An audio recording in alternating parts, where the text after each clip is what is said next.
Belíssima Basílica de Santa Maria Maggiore, mais uma vez, é quando os carregadores posicionam o caixão de forma com que os fiéis que estão localizados nos arredores, posicionados ali nos arredores da igreja, possam visualizar o caixão. Vamos ouvir porque é um momento também de homenagens.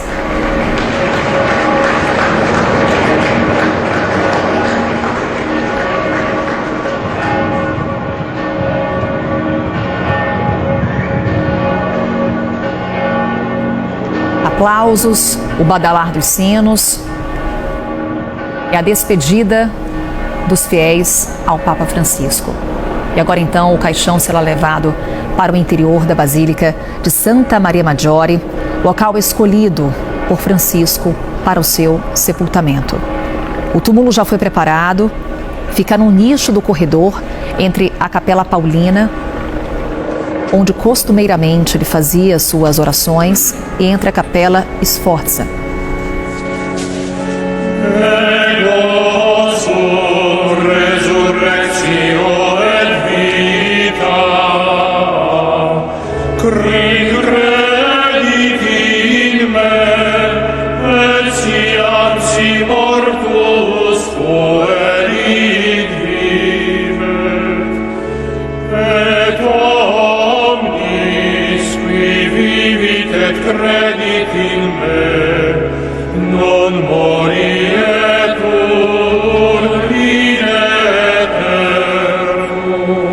A Basílica toda livre, dos bancos. Pode ser que quem nos acompanhe faça esse questionamento: como é a igreja? Cadê os bancos? Mas justamente por conta do cerimonial e também por conta das visitas, A Basílica de São Pedro também, quem visita a Basílica de São Pedro geralmente não se depara ali com os bancos por conta da transição de inúmeros fiéis e também os turistas que passam por Roma diariamente. Eu destaco aquela imagem que víamos há pouco, uma imagem de Maria carregando Jesus. Era diante dessa imagem que o Papa Francisco fazia as suas orações. Repito a informação que vamos destacando aqui durante a nossa cobertura. Francisco escolhe essa igreja porque era ali que ele ia sempre antes e depois de uma viagem apostólica. E era diante daquela imagem que ele orava. E é próximo àquela imagem que fica na Capela Paulina que estará o túmulo de Francisco. Já preparado, um túmulo simples, repito, sem grandes decorações, túmulo de mármore da Itália, uma região de onde parte de sua família nasceu. E aí, mais uma vez em destaque, a imagem que eu comentava, uma imagem de Maria carregando Jesus, que segundo a tradição católica foi pintada por São Lucas. E que diz muito, Railson. Salus Populi Romani, mãe do povo de Roma.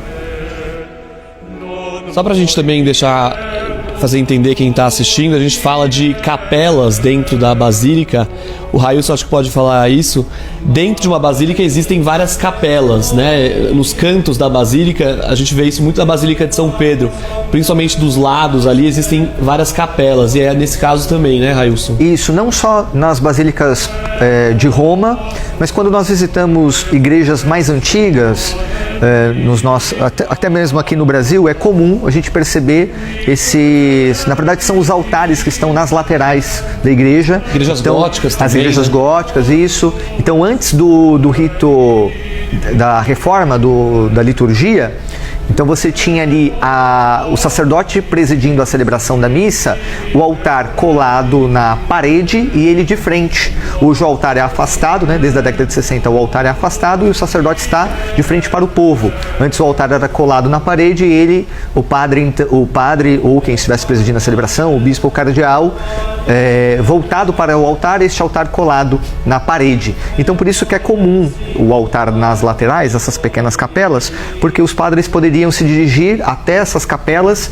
num dia específico. Então você tem a basílica dedicada a um determinado santo, determinado padroeiro, mas você tem uma capela menor, um altar menor dedicado a um outro santo.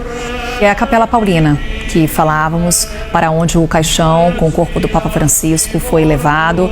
Em frente ao caixão, quem participava daquela procissão era o carmelengo Kevin Farrell, ele que vai agora conduzir essa cerimônia de sepultamento. Ainda temos as imagens ao vivo, mas em instantes o Vaticano já não divulgará mais as imagens. Teremos uma cerimônia de sepultamento privada, como é de praxe na igreja. E sobre essa questão da capela, nós temos... Não sei como que vai ficar por conta do testamento de Francisco, mas sobre onde está o túmulo pode ser erguido um altar. Então, o futuro Papa, outros sacerdotes podem rezar diante deste altar, né? Então, como Francisco pediu um túmulo simples e no chão, penso eu então que eles não vão erguer um altar, né, para que a missa seja rezada diante do seu túmulo. E aí crianças que depositam flores em homenagem ao Papa Francisco, também com esse simbolismo da renovação. Francisco que dizia que o jovem não é o futuro, é o agora da igreja. Então, sempre valorizando, destacando a colaboração intergeracional. Nós destacávamos agora há pouco o Francisco próximo dos jovens, mas vale recordar que em 2020 ele criou o Dia Mundial dos Avós, para que pudesse ser celebrado por toda a igreja, em sintonia com a festa de São Joaquim e Santa Ana, que a tradição apresenta como os avós maternos de Jesus. Então Francisco falava muito dessa colaboração intergeracional, dos jovens aprenderem com os mais idosos, os idosos também aprenderem e valorizarem a sabedoria dos jovens. Que poder que tinha Francisco de falar com as várias gerações, expondo as fragilidades da velhice, inclusive nos momentos em que estava com a saúde mais debilitada, e também conversar com os mais jovens. Quando o Papa Francisco veio pela primeira vez ao